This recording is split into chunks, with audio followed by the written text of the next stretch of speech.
Pinag-usapan ng lahat ang kickback sa gobyerno. Pero sino ba talaga ang sangkot? Ang pinakabagong pagdinig na ito ay maaaring magpabago ng lahat. Heto kung bakit. Noong Setyembre 9, sa isang pagdinig ng Komite ng Infrastruktura ng Kamara, hinarap ni Kinatawan Gervil Luistro ang nangungunang kontratista ng pampublikong gawain na si Curly Diskaya. Ang dahilan?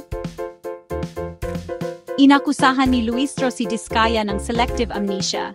Di umano'y pinangalanan lamang ang mga mambabatas mula sa kasalukuyang administrasyon na di umano'y humingi ng kickback para sa mga proyekto ng pagkontrol sa baha, habang iniiwan ang sinuman mula sa panahon ni dating Pangulong Duterte.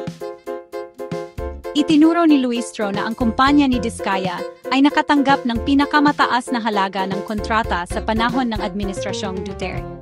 Ang kanyang hamon ay direkta. Dapat ba nating paniwalaan na may mga kahilingan sa kickback ngayon, ngunit wala noong nakaraan? Ang sagupaan na ito ay naglalabas ng mahihirap na tanong tungkol sa pananagutan at transparency sa mga kontrata ng gobyerno. Habang patuloy ang mga investigasyon, malayo pa ito sa katapusan. Manatiling nakatutok para sa karagdagang balita sa umuusbong na kuwentong ito.